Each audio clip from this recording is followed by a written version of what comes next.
Hello students, welcome back to Hindi mirror channel. सभी students का Hindi mirror पर फिर से स्वागत है। अभी जो कंटेंट लेकर आए हैं उत्तराखंड ओपन यूनिवर्सिटी के, अभी 12 तारीख में एनवायरनमेंट का पेपर होना है।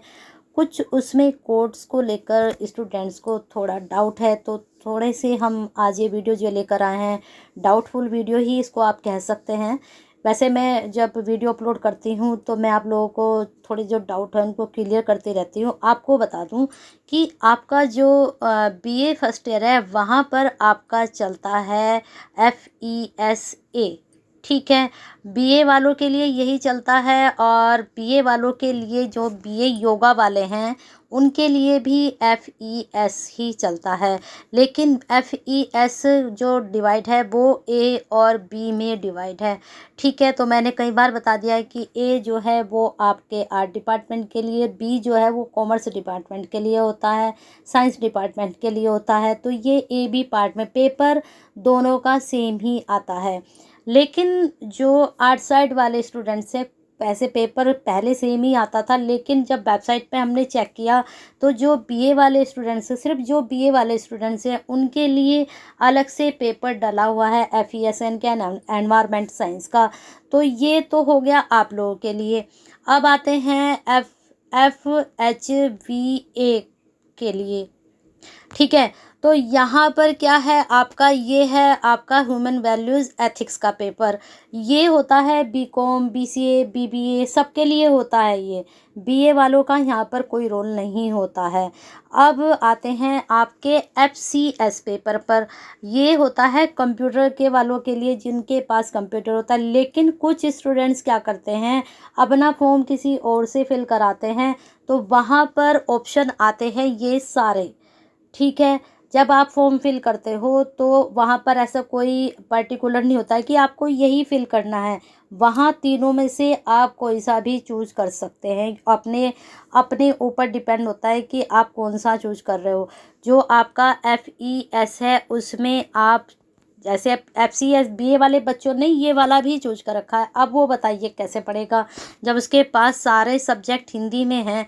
लेकिन ये वाला जो पेपर होता है ये वैसे भी थ्योरी में आता है, ये MCQ बेस नहीं आता है। बहुत से स्टूडेंट्स को ये था कि ये वाला पेपर भी जो है MCQ बेस आता है, क्योंकि ये जो पेपर है आपका कैसा है, आपने सोचा कि ये भी आपका पेपर चॉइस बेस पेपर है। लेकिन आपका FES और आपका जो FHVA है वो आपका चॉइस बेस पेपर है, और ये जो पेपर आप मान सकते हैं ये इस तरह का पेपर है, ये आपका कंपलसरी में काउंट होता है। तो हम लोग क्या करते हैं, इसको चूज कर लेते हैं और फिर बाद में हमें पता चलता है कि हमने तो वो वाला पेपर लेना था। अब यहाँ पर दिक्कत आ रही है काफ़ी स्टूडेंट्स को, लेकिन अब आपको ये फेस करना पड़ेगा अगर आपने FCS डाला हुआ है। और स्टूडेंट्स कह रहे हैं कि मैडम बुक हिंदी में है। ऐसा नहीं है, बुक मैंने देखी है, हिंदी में नहीं है। और ये हाँ, एक चीज़ और, अब जो है आपका, अब जो स्टूडेंट्स एडमिशन लेंगे तो फर्स्ट सेमेस्टर कर दिया गया है। लेकिन यहाँ पर जो स्टूडेंट्स ने डाला हुआ था फर्स्ट ईयर में, तो वो यही वाला पेपर देंगे। और यहाँ पर सीधा सीधा आपका लिखा है कि आपका जो 100 मार्क्स का ये पेपर है, AB में ये डिवाइड है। और आपको इंस्ट्रक्शन दिए जाते हैं कि लॉन्ग आंसर का मतलब आप समझ रहे हैं। तो लॉन्ग आंसर का मतलब कि आपको लॉन्ग आंसर ही लिखने हैं, जो कि आपका 26 नंबर का है ये।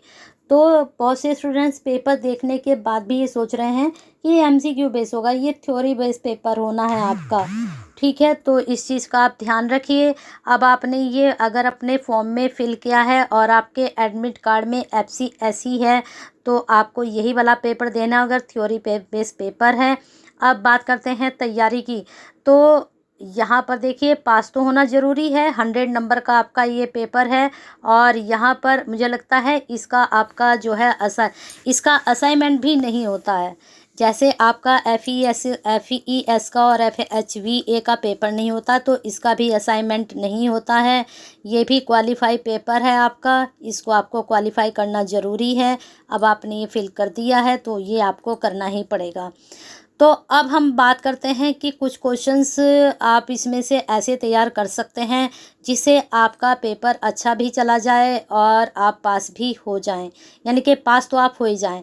अब जैसे क्वेश्चंस आप इंटरनेट वाला कर सकते हैं, ये क्वेश्चंस इम्पोर्टेंट है, ये आपका बन सकता है एग्ज़ाम में। VPN वाला क्वेश्चंस आप कर सकते हैं, ये भी अच्छा। IP एड्रेस वाला आप कर सकते हैं क्वेश्चंस, ठीक है। सेक्शन बी में देख लेते हैं, पासवर्ड मैनेजर भी आप कर सकते हो। वर्ल्ड वाइड वेब के बारे में भी अक्सर पूछा जाता है।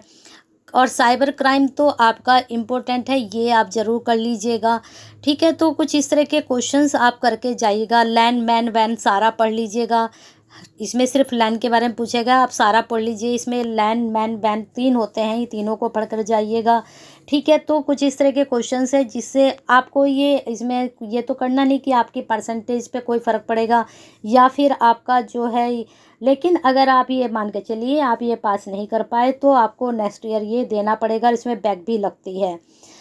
तो कुछ क्वेश्चंस हैं जो आपको करके जाने हैं, बाकी आप कमेंट बॉक्स में क्वेरीज भेज दीजिए। तो देखते हैं कुछ और आपके लिए कर सकते हैं। यहाँ पर डाउटफुल वीडियो बनानी थी इसलिए मैं ये लेकर आई थी, तो बने रहिए हिंदी मिरर के साथ, क्योंकि काफ़ी स्टूडेंट्स इसमें लेकर बहुत ही कंफ्यूज हैं, बहुत ज़्यादा कंफ्यूज हैं और बहुत मैसेज भी आ रहे हैं कि मैडम ये FCS क्या है। तो बहुत से स्टूडेंट्स तो यही समझे बैठे हैं कि इसमें MCQs आएंगे, क्योंकि ये 100 नंबर का पेपर है, इस वजह से इसका आपका असाइनमेंट नहीं हुआ है। असाइनमेंट जो आपके मेजर पेपर होते हैं, 3 पेपर उन्हीं के होते हैं फर्स्ट सेकंड के, लेकिन यहाँ पर थोड़ा डाउट था। तो बाय बुक भी मुझे लगता है 1-2 वीडियो मैंने इसकी अपलोड की हुई हैं, तो देखती हूँ अगर आप लोगों को ज़्यादा परेशानी है तो बाय बुक भी थोड़ा सा समझा देंगे आपको। लेकिन फ़िलहाल तो जो वीडियो बननी थी वो ये डाउट दूर करने के लिए बननी थी। तो ये फंडामेंटल कोर्स है, इंट्रोडक्शन टू साइबर सिक्योरिटी है। बहुत से स्टूडेंट्स को तो फुल फॉर्म नहीं पता, ये नहीं पता इस पेपर में आना क्या है। तो ये सारा आपका कंप्यूटर बेस्ड पेपर है, आप यहाँ से देख लीजिए। PGDCS ये कोर्स जो होता है ये कंप्यूटर वालों का ही होता है। पेपर का कोड सबका यही होता है। 2022 जून का ये पेपर है। तो अगर आप इसके जो प्रीवियस पेपर हैं उनको भी डाउनलोड करते हो 3 से 4 साल के, दोनों दिसंबर और जून, विंटर और समर, तब भी आप अच्छे से ये पेपर पास आउट कर लोगे। थोड़ा सा रट्टा मार लीजिए क्वेश्चंस का, थोड़ा अपनी ट्रिक लगा लीजिए, तो डेफिनेटली आप पास कर जाओगे। और मेरी बेस्ट विशेस के साथ अगर मेरी जो भी हेल्प चाहिए तो कमेंट बॉक्स में ज़रूर बताइए। और हिंदी मिरर से अभी तक कनेक्टेड नहीं हुए हैं तो हो जाइए, और आने वाले टाइम के लिए इसको लाइक और शेयर कर दीजिए। आप जैसे स्टूडेंट्स हैं जो इसको लेकर बहुत कंफ्यूज हैं, तो प्लीज़ इसको शेयर कर दीजिए जिससे सभी स्टूडेंट्स का ये कन्फ्यूज़न दूर हो जाए। क्योंकि फॉर्म भरने में मिस्टेक होती है तो फिर आगे आपको पेपर देने में भी थोड़ा परेशानी का सामना करना पड़ता है। तो चलिए जुड़े रहिए हिंदी मिरर के साथ, एक कमेंट के साथ फीडबैक ज़रूर भेजिएगा।